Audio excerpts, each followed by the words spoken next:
بسم الله الرحمن الرحيم وصلى الله وبارك على محمد وآله وصحبه أجمعين. A short one. Many of us who are awam are common people. Even among the Tulab al students of knowledge that everybody claim to be today. You know that we don't know the difference between who is an alim, who is a scholar, and someone who is doing da'wah, al-wise, and al-qassas, and the storytellers. An alim, who is an alim? And al-alimu, how do you know someone is a scholar? As-sanadu muttasil. What is telling you? He has a direct chain. He has studied with someone, who studied with someone, who studied with someone, till the continuous chain to say that Rasulullah. It's very important. We are studied in a tradition, verifiable, number one. Second thing is that the ulama of his time will have to make a witness for him. Yeah. No one can say that, oh, this person is a jahil. He doesn't know. No. They can disagree with him in his opinion, but they can't say, no, he's a jahil. That's number one. That's number two. And then number two, today, one of the problems that we have is that it's the social media that is publicizing people. Oh, that sheikh is very popular. He has 5,000 likes. That's not what's an alim. Can just be a storyteller. It's really for those of you who don't understand Arabic.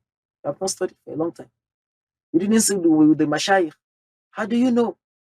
How do you verify? So this is what we're telling people. You need to get to deep study, deep learning. If it's just tahara that you know it very well.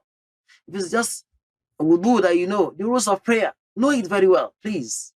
Number two, at-taqidu wa-ta'sil. Oh, very important. At-taqidu wa-ta'sil. The person must be able, at-taqid is to be able to tie things down. To be able to think deep and well. To be able to research very well. And to be able to derive rulings from its source. Not according to Sheikh Lagwaja, or I read one fatwa. No, that's not an alim. You should be able to differentiate between things that look alike, but they are not the same. For example, in the other side, I said al-ribh and al-fa'ida. You don't even know the difference. Al-ilm, what does it mean?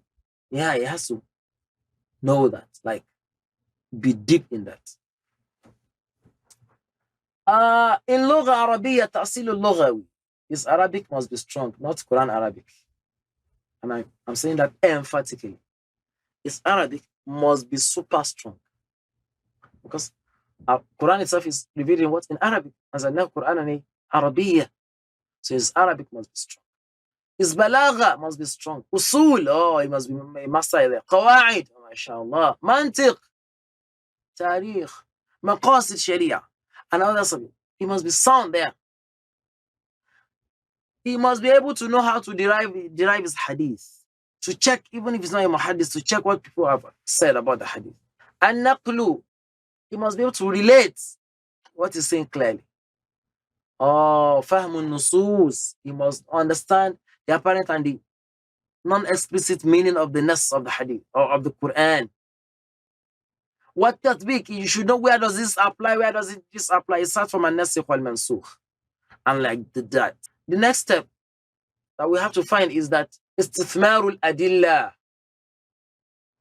You should know how to mash and make something wow out of evidences. From the qawaid, you'll be able to differentiate. These are the qawaid al-ulum, the fundamental principles. What are the fawaid? What are the extra things? And in fact, what is the fawaid that we were talking about here? You can't sit with the scholar and he will not daze you with knowledge and with his intellect. You will see that, no, this person knows what he's saying. Is that, may Allah make us scholars. One other thing that I would like to add is al-mawdu'iyya. He will not be going off topic. If he's talking about zakah, he's talking about zakah. He's not picking at everybody. It's not social media or reaction that is determining what he's teaching and the likes of things like that.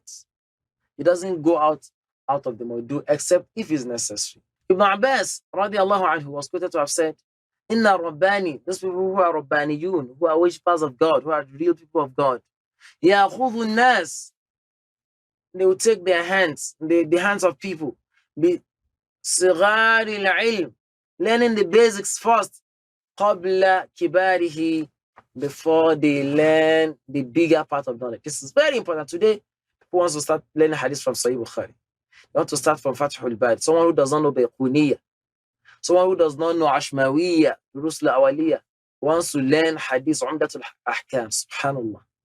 How are we getting it wrong? Then he shows us awlawiyat.